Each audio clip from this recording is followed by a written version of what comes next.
Con sabor amargo. No me digas. No me digas. No me digas. No me digas.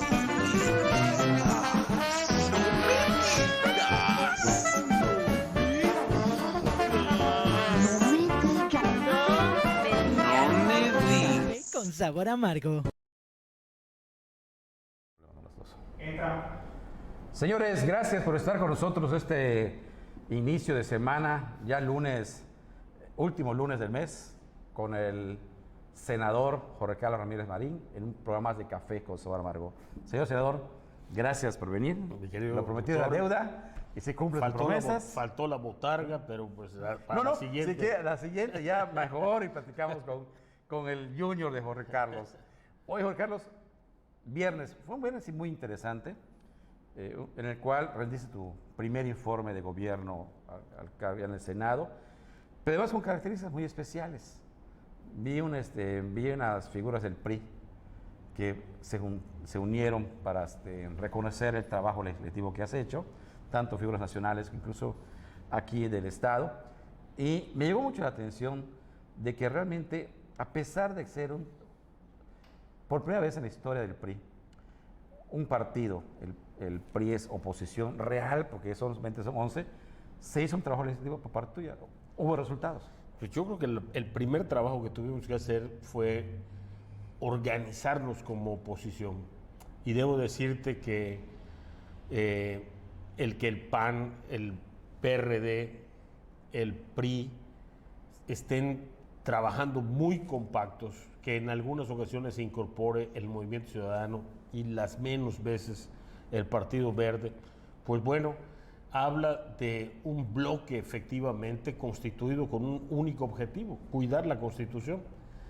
La mayoría de Morena es avasalladora, son 59, más sus aliados pueden llegar a 70, no hay forma de ganarles una votación de tipo ordinario, pero las votaciones constitucionales que requieren 2/3 partes, en esas sí necesitan a fuerza votos de la oposición. Y si esos votos y ese bloque no se hubiera constituido, hoy, mi querido Gerardo, tendrías una guardia, no...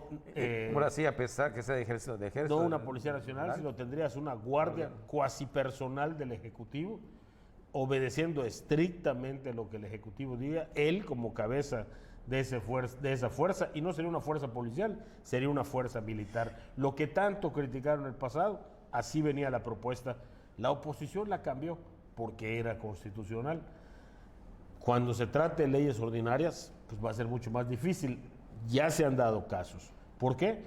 Porque ese es el trabajo parlamentario, convencer a las mayorías.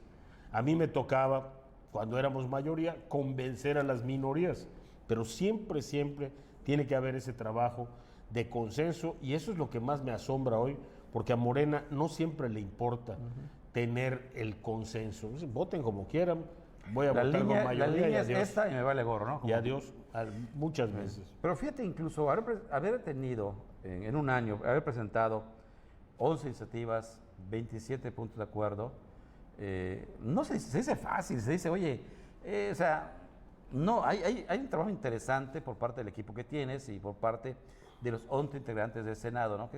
Que son los senadores, ¿no? Somos 14 senadores del PRI, pero en esos senadores tienes gente del peso político que tiene una Beatriz Paredes, así es, del peso intelectual que tiene una Vanessa Rubio o Claudia Ruiz Massieu, y gente con influencia en sus estados como Verónica Martínez de Coahuila o Mario Zamora de Sinaloa o Claudia Anaya de Zacatecas, y gente con experiencia legislativa como tu servidor. Entonces hay una buena combinación. Y Osorio ha sido un líder que, en medio de todo este golpeteo que particularmente él sufre, pues bueno, ha sido un líder que ha podido mantener compacta a la fracción del PRI, y todavía más allá buscar arreglos y apoyo en las otras fracciones. Hay dos temas que incluso tú presentaste en tu informe, importantes para nivel nacional, pero más importantes para Yucatán, como es el de energía eléctrica y el de las abejas. ¿Y por qué energía eléctrica? Porque realmente si Yucatán padece, no solamente es por el gas natural, sino por la energía eléctrica que está muy alto consumo. E incluso yo quería preguntarle a Jorge Carlos, oye, por lo visto por lo bueno, por lo visto por consensos, trabajando con los secretarios, no han entendido la importancia y lo que repercute para Yucatán. No hay otra forma jurídica, una controversia, algo que pueda hacer que Yucatán... No, ¿sí? es un asunto estrictamente del Ejecutivo. Y te voy a decir una cosa, lo han entendido. Lo que pasa es porque como está estructurada ahora la administración, ya no es como antes que cada secretario podía independientemente tomar determinaciones. No, hoy ellos dependen de un jefe. Ese jefe es el que toma las determinaciones y el que dice sí o no. Todo depende de un jefe. Ese es un cambio radical en la administración, porque tú hablas como me ha tocado con Alfonso Romo y lo entiende. Con Rocío Nale no solo lo entiende, sino que apoya la decisión de los yucatecos como gente del sureste que es. Yo no me he encontrado a alguien que me diga, no tienen razón, ni siquiera Bartlett. Lo que te dicen es lo que dice el presidente. Se va a solucionar, ya se va a solucionar, y lo que dijeron aquí después del entusiasmo de Armando Guadiana de decir que el lunes tendríamos buenas noticias, pues la señora Daniel de Senagas nos pone nuevamente la realidad, ¿no? Si puede pasar algo en 18 meses. Por eso incluso me pregunta, ¿de qué sirve entonces tengamos tantos foros que vengan gente de primer mundo acá de nivel, de conoce?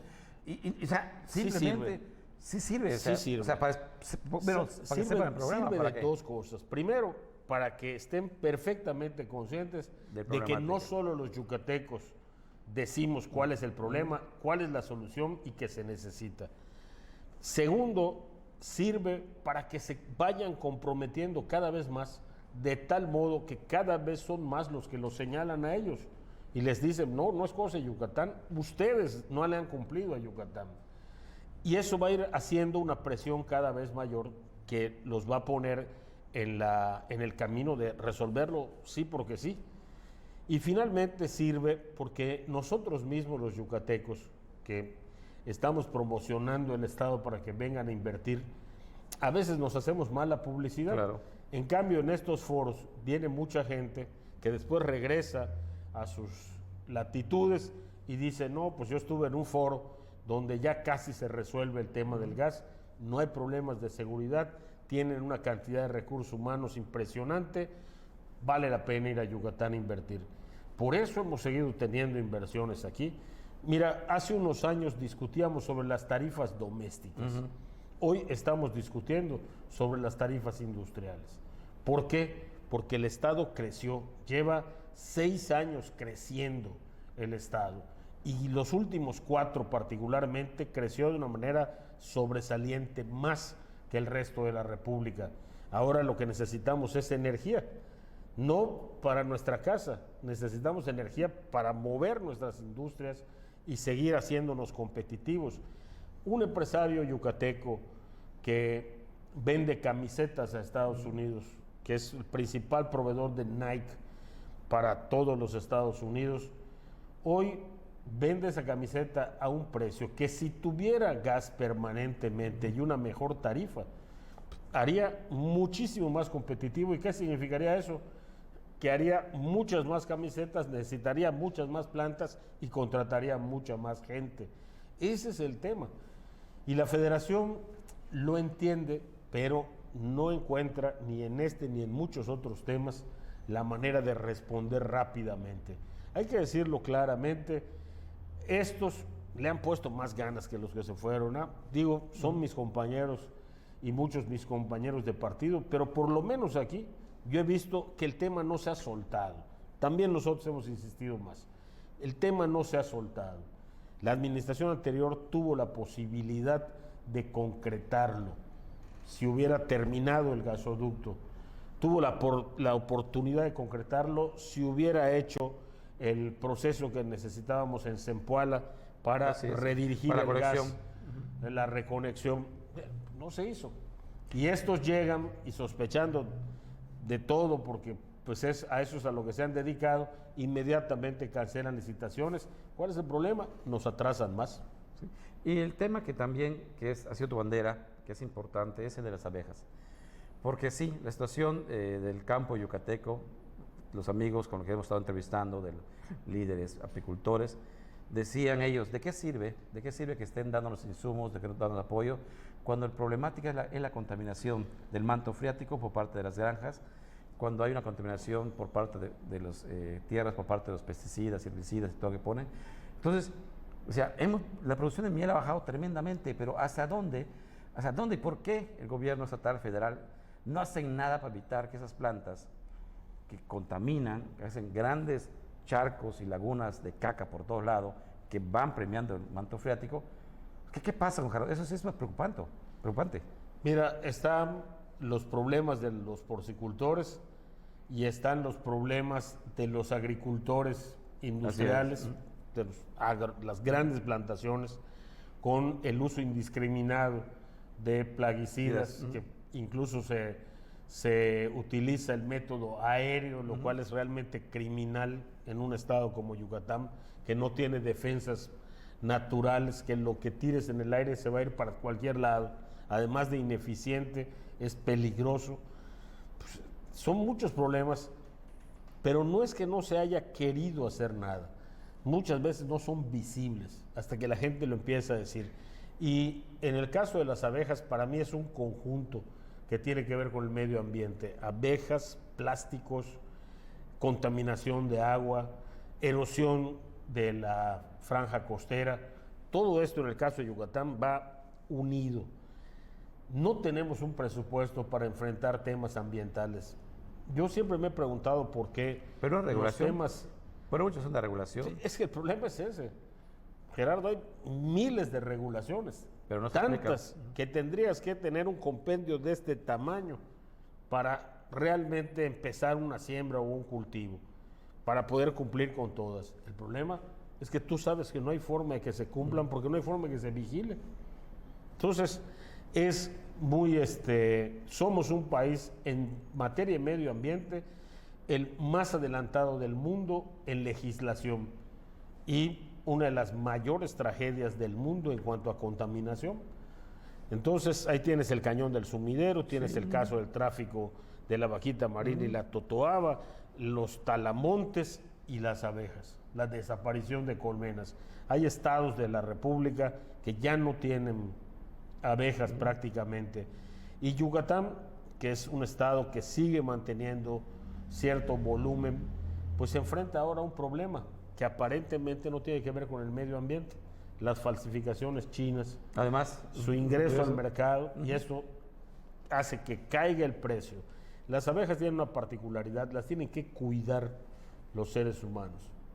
Son ganado. así es. Es como el ganado, los tienes que cuidar, pero pues son tan chiquititas que parecemos no darles importancia y creemos que no es ningún esfuerzo. No, y la importancia que representa para toda la... Eso ha hecho que no hayamos hecho visibles ni a los que se dedican a la apicultura, que son normalmente gente muy pobre, pero también gente que ocupa a toda la familia en esa Así es. actividad, ni nos hayamos ocupado de los problemas que le causa al medio ambiente la desaparición de las abejas. Entonces, en un solo aspecto tenemos que hacer leyes para la apicultura, la ganadería, el cuidado de los mares y las reservas de agua, tanto de químicos como de plásticos. Todo esto tiene que ir junto y eso es exactamente lo que estoy tratando de hacer. Porque lo más fácil es decir, prohibamos tal cosa. Pues no se va a cumplir. Entonces, mejor invirtamos mucho tiempo en un esfuerzo que obligue a todos a hacer sacrificios.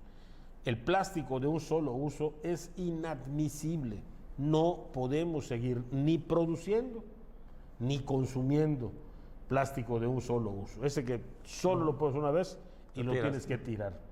Eso tiene que cambiar.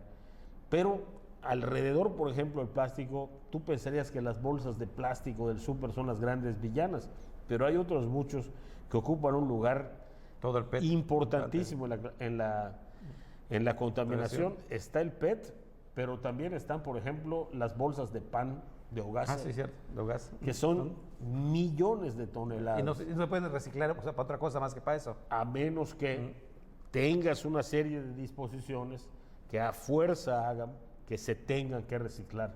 La industria sí puede ajustar eso. ¿Qué no podríamos hacer que todas las tapas, todas, sean del mismo color? Así es, y listo. ¿Qué no podríamos hacer que todas las bolsas de pan sean del mismo color o sean transparentes o tengan nada más etiquetas pegadas? Hay muchas cosas, muchos esfuerzos y hay sacrificios muy grandes que tenemos que hacer. En Progreso, en Telchac, Seres tú. no puede haber ni bolsas de plástico, ni empaques de unicel, ni botellas de PET. En las islas no puede haber absolutamente nada de esto. Cerca de los ríos que al final van a dar a los mares, tampoco puede haber este tipo de productos. Pero los europeos han dado un paso muy importante en un acuerdo global para el plástico, de lo que ellos denominan un acuerdo global por la economía circular. Solo vamos a producir aquello que se pueda reutilizar. Oye, Carlos, muchas sí. veces. Un tema que es importante, porque sé que estás a punto de irte para aeropuerto por una reunión que tienes en México importante. El PRI. Tuviste al presidente nacional del PRI aquí refrendando ahora sí un compromiso mutuo de Hoy trabajo. fue un gesto muy grande de su parte porque pues aquí no se puede decir que haya tenido una destacada actuación en su campaña. No lo hizo para recompensar a un compañero, lo hace con una gran inteligencia. Es un lugar donde el PRI ganó una elección estatal, la de senador. Es un lugar donde el PRI tiene cuadros muy distinguidos. Es un lugar donde el PRI acaba de sufrir un desprendimiento. Entonces, con mucha inteligencia y haciendo un sacrificio importante en su agenda, viene para mandar un mensaje. El mensaje no es, yo estoy con Jorge Carlos. Es de unidad, ¿no? No, Vamos. el mensaje es, yo estoy para chambear. Voy a ir a donde se necesite. Voy a hacer lo que tenga que hacer. Yo eso es lo que más le agradezco a Alejandro Moreno, que no solo vino, y por supuesto me distingue mucho que haya venido a mi informe, sino que el mensaje que mandó fue un mensaje de vamos a ponernos de acuerdo, vamos a trabajar en unidad, vamos a darnos cuenta de que tenemos mucho todavía aquí. Y por eso, pues no dejo de decirte que lástima que no pudimos estar todos, pero yo espero que en ánimo, en condición, sí estemos. Señores, don Jorge Carlos Ramírez tiene que irse.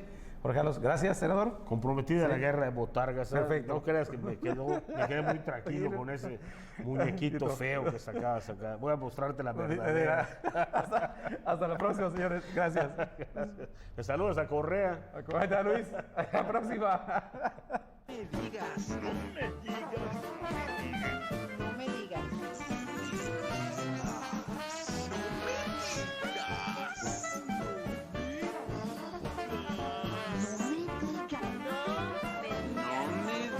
Café con sabor amargo.